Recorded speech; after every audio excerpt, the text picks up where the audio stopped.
protein deficiency can severely compromise your immunity and thereby increase the risk of contracting various infections.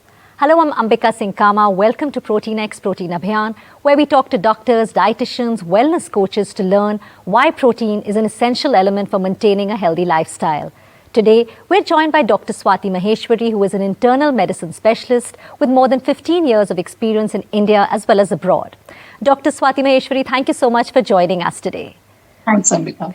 You know, the first thing, a very basic question, if you could tell our viewers, how important is protein for good health? So proteins are the main building blocks of our body. They are the main structural elements of all the cells in our body.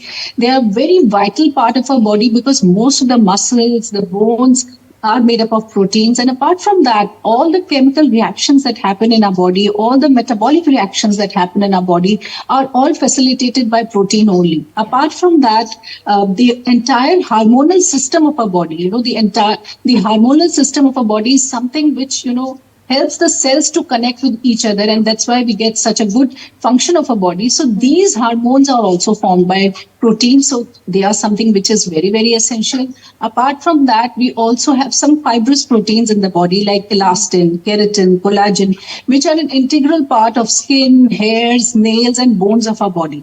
Now, apart from that, they are also very important for our immune system because the antibodies and the immunoglobulins, which actually fight with the infected material that enters our body, are actually proteins only. And apart from that, also a very important thing that most of us know also is hemoglobin, which is there in our blood.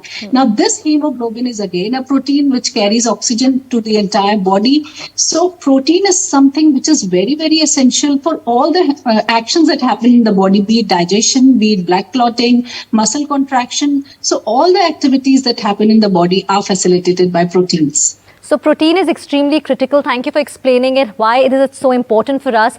But Dr. Swati, if you can tell us what happens if we do not consume adequate proteins, what are the signs and symptoms we should be looking out? What are the signs our body will show? Absolutely. So Ambika, even if we don't take adequate protein for a week, what starts happening in the body is that the muscles, they start getting weak. And especially, the muscles which are associated with posture and movement are the ones which start slacking at the first go. So eventually, when you're not taking enough protein, you start feeling fatigued. You feel as if you're low on energy. You're too tired because your muscles are not able to work appropriately. So you feel that, your exercise capacity is going down.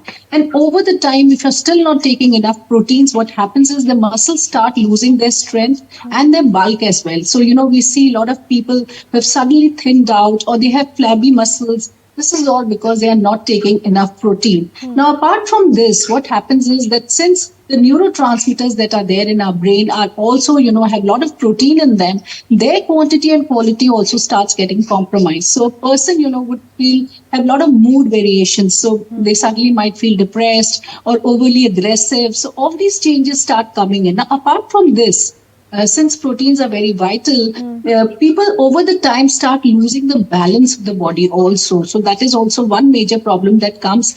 And since proteins are very, very essential for growth, if we talk about children or if we talk about young adolescents, then the growth can get hampered as well, which is, so their height might get hampered, the overall growth of the different organs in the body might get hampered. So all this starts weighing down on the person. Now, apart from this, there could be early signs as swelling. So somebody could see swelling on their stomach area, legs, or hand or feet. So that is something which is very visible. Apart from that, also there would be a lot of sugar cravings in a person who's not eating good amount of protein. That would be there.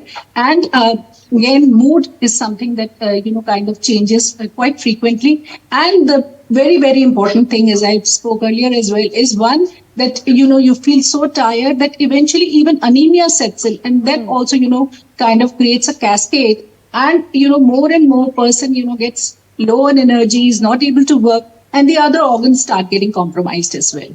So Dr. Swati, like you said, there are enough symptoms that one should be looking out for, that if they feel they have deficiency in protein. But since you were telling us about fatigue and tiredness, how does adequate protein help in dealing with it? Because very often we hear people say, I'm tired by the end of it, by the end of the day. So tell us about that.